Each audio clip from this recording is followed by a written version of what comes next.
सर्वमंगलमांगल्ये शिवे सर्वार्थसाधके शरणत्र्यंबके गौरी नारायणी नमस्ते।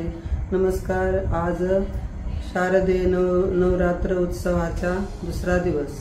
श्री शक्तीला नमन करून मी सिंधू गायकवाड सिंधुदुर्ग निर्भया आजच्या नवदुर्गेच्या परिचयाला सुरुवात करत आहे। महामंडळात वाहक या पदावर कार्यरत असणारी आम्रपाली खोब्रागडे चंद्रपूर आगारात वाहक या पदावर कार्यरत आहे।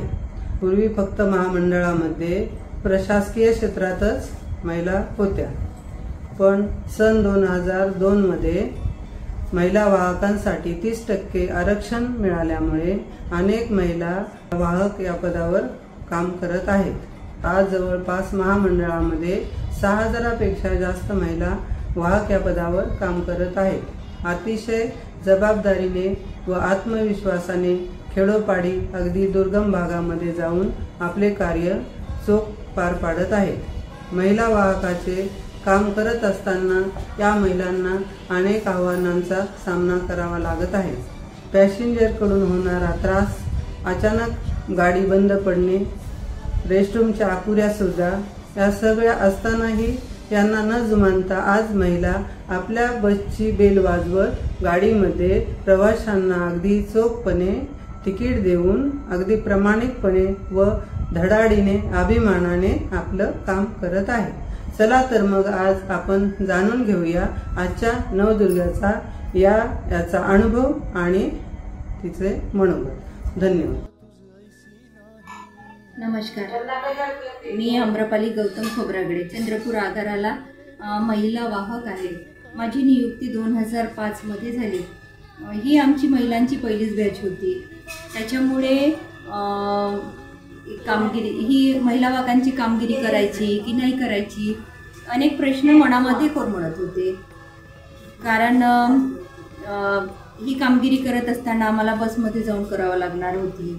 तसंच गर्दीमध्ये महिला वाहक म्हटल्यावर आम्हाला गर्दीमध्ये जावं लागणार होतं। तर लोक कसे विचार करणार, काय विचार करणार, आम्ही ही कामगिरी करू शकणार की नाही शकणार, असे मनामध्ये खूप सारे प्रश्न निर्माण होत होते।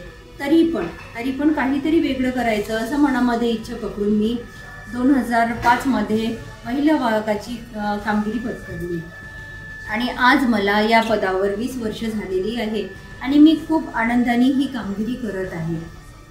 मला कामगिरी करत असताना खूप अडचणी निर्माण झालेल्या आहेत। सुरुवातीला आम्हाला जेव्हा आम्ही खेड्यावर वगैरे गाडी घेऊन जायचो किंवा मग लोक आम्हाला जेव्हा पहिली वेळच पाहायचे की महिला वाहक म्हणून, तेव्हा ते खूप आश्चर्याने पाहत होते की आपल्याकडे महिला वाहक आले आहे बा, त्या कशा दिसतात, कशी ड्युटी करतात, असं सगळं कुतूहलाने पाहायचे।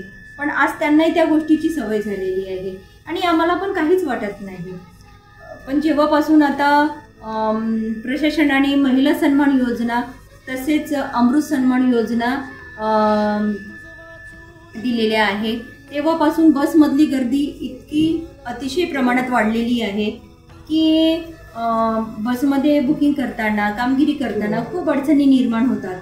प्रवासी ऐकत नाही, प्रवासी पाठीमागे जात नाही, गर्दीमधून जाताना प्रवासी दोन्ही साईडने उभे राहतात, धक्के घेत जावं लागते, त्याच्यामुळे त्यांच्या बॅकपेच वगैरे लागतात। खूप किळसवाणं वाटते, पण काय करणार, खूप किळसवाणं वाटते, तरी पण ही ड्युटी करावं लागते। त्यामुळे विशेष प्रशासनाने या सगळ्या गोष्टीकडे लक्ष द्यावे व आमची मदत करावी।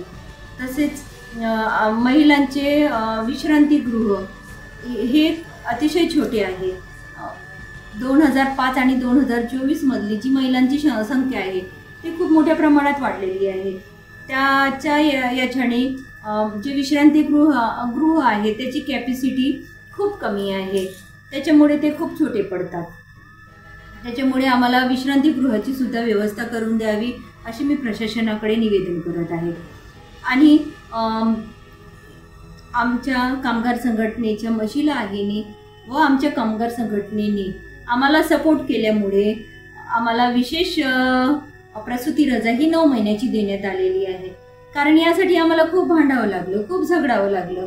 हे आम्हाला इतकं सहज मिळालेलं नाही आहे। आमच्या शिलाईने खूप प्रयत्न केलेला आहे। आमच्या पुष्कळ मैत्रिणींनी आणि स्वतः मी पण माझं सुद्धा गर्भपात झाला आहे. जेव्हा आम्ही बसवर कामगिरी करत होतो तेव्हा झटके लागणं, हादळा बसणं, मागे जाताना त्रास होणं, या सगळ्या गोष्टींना किंवा बस उसळणं, या सगळ्या गोष्टींमध्ये गर्भपात होऊन जायचा आणि आमचं खूप नुकसान व्हायचं.